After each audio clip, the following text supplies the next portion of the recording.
Hello everyone, welcome to the Outlaw Joseph Scotts, episode 6, where Joseph returns to town after his successful adventure in the mines.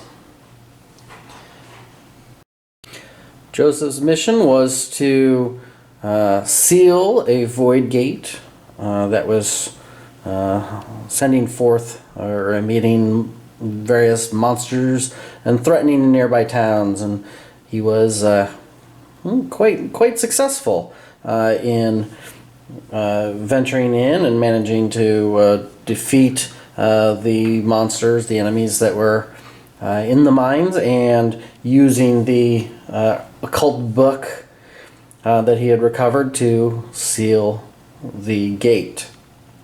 On the way, he ended up picking up a large amount of experience.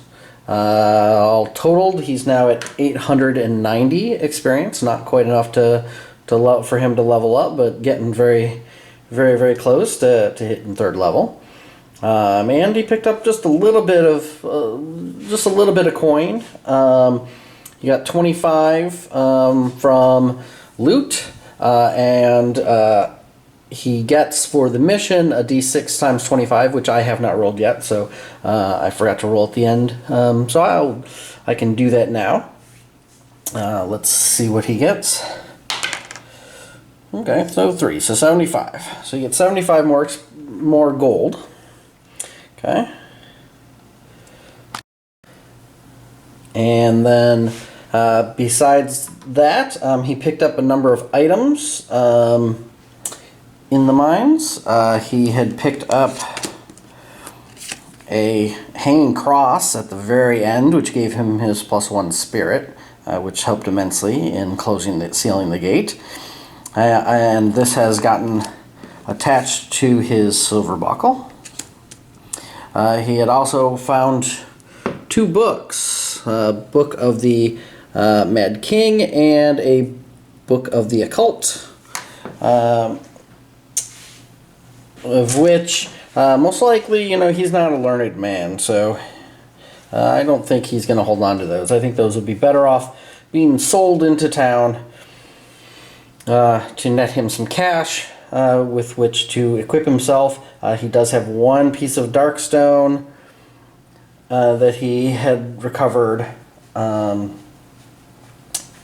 so he can obviously, I think his first priority when he gets to town will be picking up some more darkstone bullets like he had last time. Those were extremely useful for him in letting him defeat monsters and overcome the challenge of not being able to do any critical hits. So at this point, we need to see if there are any traveling hazards. So I get to roll here, and I have a travel hazard. All right, well, that will make things interesting. So, all right, I'm going to need to consult the travel hazard chart. Roll 3d6 and see what we get.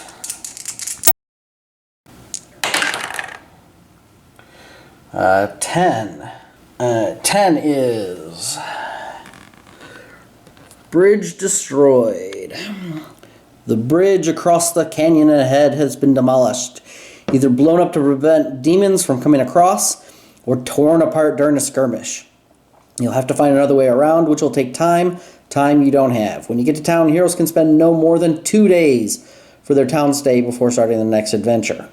Okay, well, most likely the townsfolk destroyed the bridge because of the gate that I just sealed, not having faith in Joseph.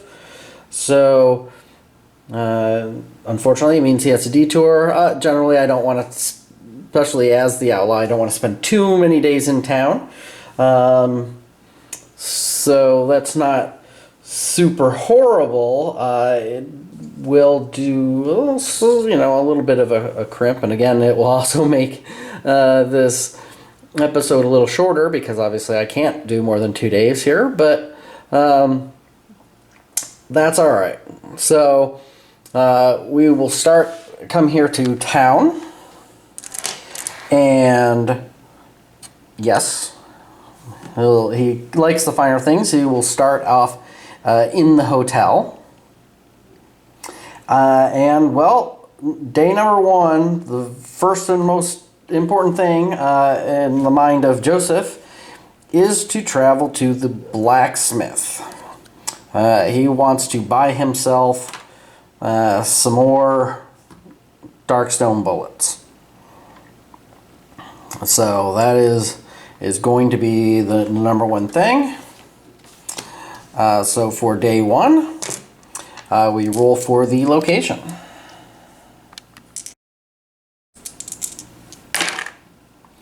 An 8. An 8 is no event at the blacksmith. So at the blacksmith, unfortunately, he only has the 1 piece of darkstone. So let's see. Yeah, there's nothing else at. The only other thing to purchase at the blacksmith, everything costs darkstone. The only thing that doesn't is the tomb chest for 600. I'm not accumulating enough darkstone to worry about that, and I do have to be aware of weight. I will have him sell both books, although the Book of the Mad King came in handy, and I do have the amulet, which I could prevent the horror hits or whatnot. And of course the extra lore is okay, and of course preventing the darkness track from the depth track from moving could be very useful. But I think I want the money, and I want to free up the weight because I was at my max. This will give me 2 in case I find some better items on my next foray into the mines, or potentially I could consider buying something on another day, on day 2. But that is it for day 1. I do have the Outlaw. So first, I've got this wanted. So at the end of each day in town, roll a number of dice equal to your hero level. For each roll of 6, I am recognized. Gain 10 XP, and then choose to either pay $50 or flee town. So he is level 2. 5 and a 3 is no. So he is not recognized at all. And then I roll for the town.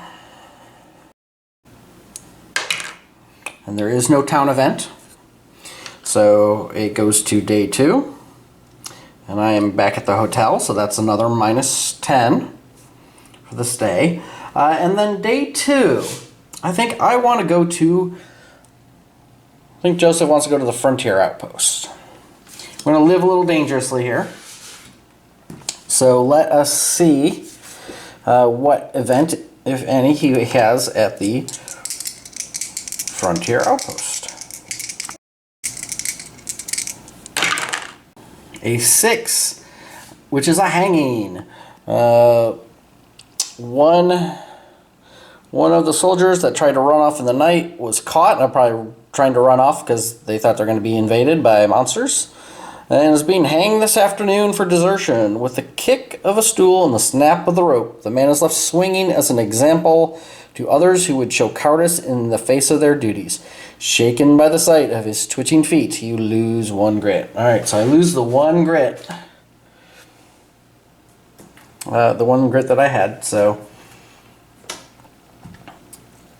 But that's okay. I don't really, well, I could potentially use it. So now, let's see. I think what I want to do, he actually wants to train with the soldiers.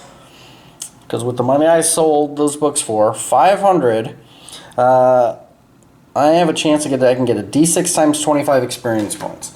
Since he is at 890, so he's 110 away from leveling. So if he can roll a 5 or a 6, it will level him up before the next adventure. And hey, that might be something we can look at doing. So let us see what we get. It is a D6 times 25, and I get a 5. Excellent. Nice. All right. Well, that will change things a little bit here. Let me reorganize that, and let's see what we've.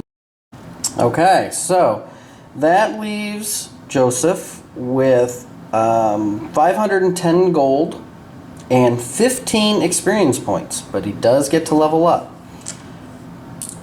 So when he levels up, he gets to roll 2d6 on the chart for the free bonus, and then he gets to choose an ability. So let's see what we get on the chart.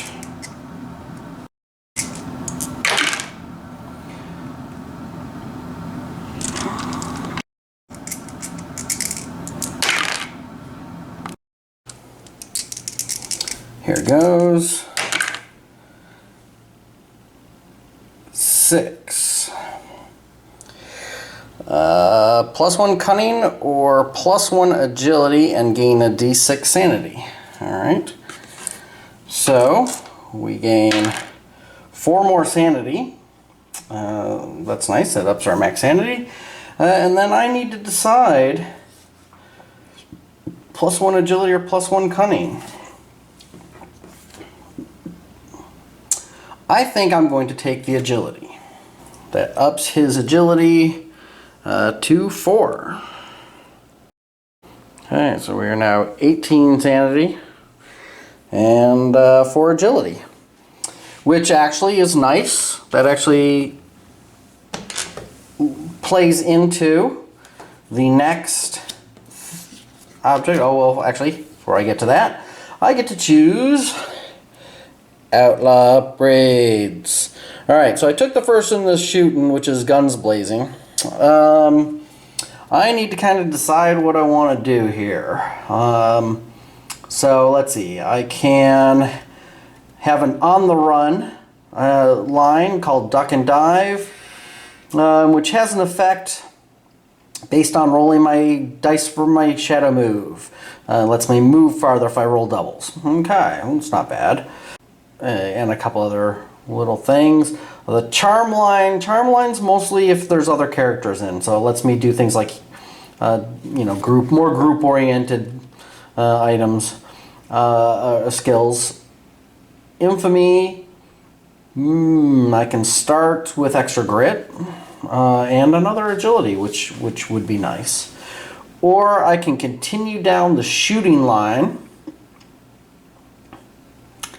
I think that's what I'm going to do. I'm going to take Gunfighter down the Outlaw upgrade line. I can reroll one of my hit rolls for each pistol and gets me a max grit. Max grit's never bad, especially since that puts me up to 3 max grit and gives me some more rerolls in addition to the bandolier strap. So I actually have three rerolls on a turn, which would be nice. Good. All right. Then we'll finish off day 2. Finish off day 2 here with the last thing I can do at the Frontier Outpost, which is hold up the Outlaw Bank. You can see why I chose the agility over the cunning. I can make an agility 5+ test to rob the Outpost bank. Now, cunning's nice to escape the jail later on, but I would rather attempt to get more money. So, 4 dice to rob the bank. And I need 5s or better. More the better, obviously. because I get a bunch of money for each one. Ones are going to be damage that I'm going to start with. I'll need to use a bandages or something, or I'll start the next adventure wounded, which would kind of suck. And if I fail, so if I don't get any 5s or better. So let's see what happens here. 4 dice. So I got 2 successes, but I did get a 1. So we'll have to worry about that. Okay. I get a D6 times $50 for each 5 or better. So let's see how much I came away with. 8. So 8 times 50 is 400. Very nice. So I will add 400. Of course, I have no grit, so I couldn't reroll the 1. So let's see how many hits I take. 3. So I have 3 wounds.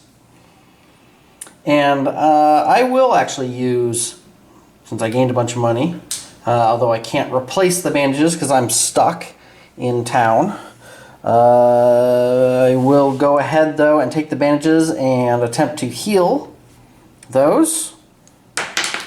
I'll try to roll it in the box. And I healed 3. So I will start with no wounds. Now, after that, I have to do my wanted outlaw ability. So again, equal to my level, which is now 3 dice. So let's see if I am found out by the law. I did not get a 6, so I was not found out. Even though I robbed the bank, they did not identify me, was not recognized. And then I need to see if there is a town event for day 2. And there is not. Okay, so off Joseph goes to the next encounter. Okay, sorry, that was the next mission. In line here is Search Party. And it says, let me get in without it being too shiny. Dragged off in the night, one of the local frontier folk has gone missing, and there are signs of a struggle leading into the hills. No one else around these parts is willing to do anything about it due to the sheer number of wild creatures roaming those hills. But you can't bring yourselves to simply walk away. Not this time. Alright, so it's going to be normal, kind of a normal mission. Although we need 3 clue tokens to find them alive before it's too late. So I get to roll a d6 to see who's missing. That actually varies the rewards that you get. Okay, let's see who we're getting. A 4. Sorry, 3 or 4 is the preacher's daughter. Well, that makes perfect sense that Joseph would be going, risking his life for the preacher's young 20-something daughter. So, of course, preacher, I will go rescue her from the clutches of these foul beasts.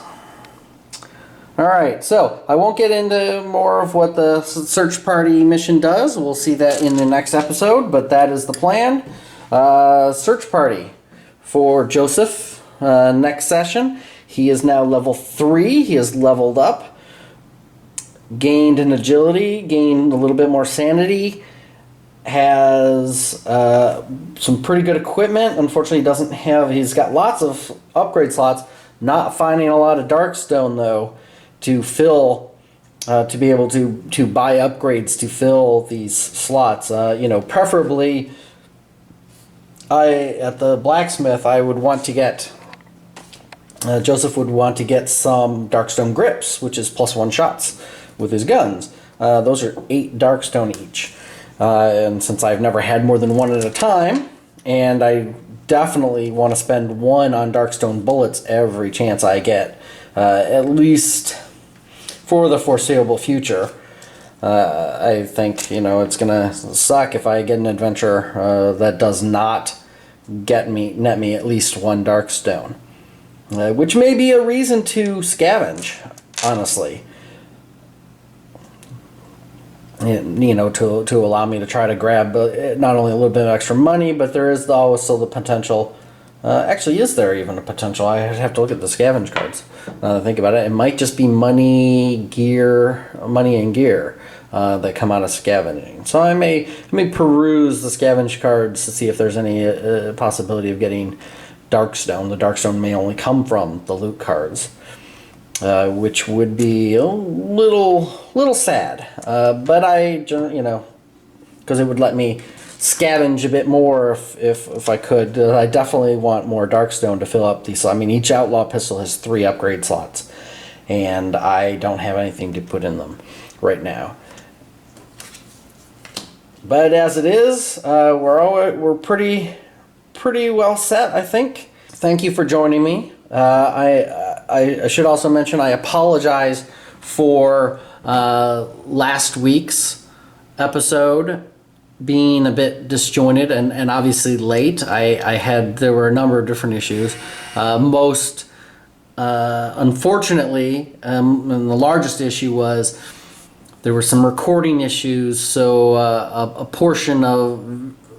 quite a few portions of the middle part of the video just did not record properly. Things got out of sync, or things happen. So I had to recreate some of those. Luckily, I caught it shortly after the game.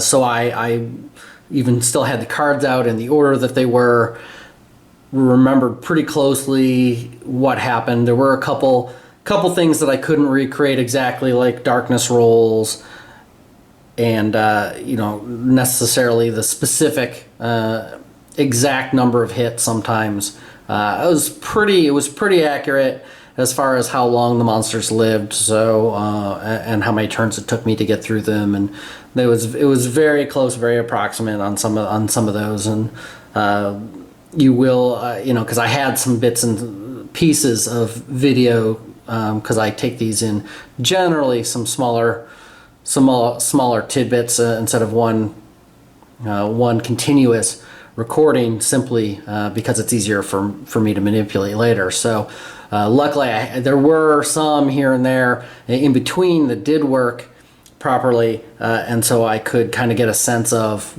where things were in the game, and I just kind of had to fill in the gaps afterwards. And I said it was pretty quickly after I had played the game that I noticed, so it was all still pretty fresh in my head.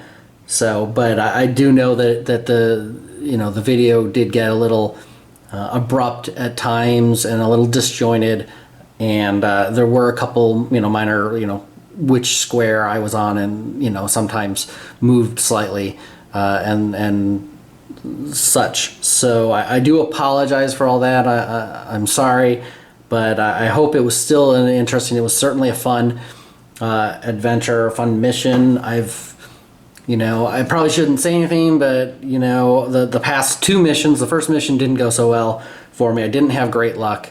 The past 2 missions have been pretty well. Last mission I really was rolling very well for my dice. Of course, I have 6 dice, but I was generally getting 5 or more hits.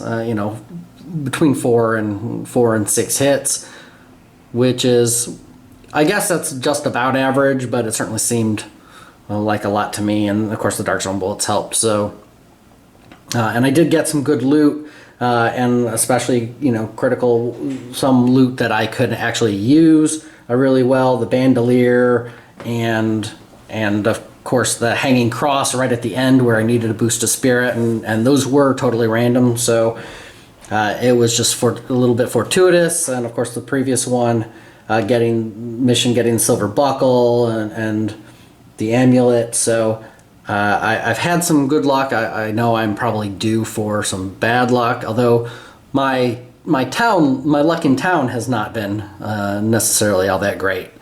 So maybe that's where Joseph's karma is balancing out. We will see on the next mission when he goes to search for the preacher's daughter in the mines. We will see what kind of luck he has. I hope you will join me, and I hope you enjoyed this, and I hope you will continue to watch and enjoy these episodes. I have fun making them.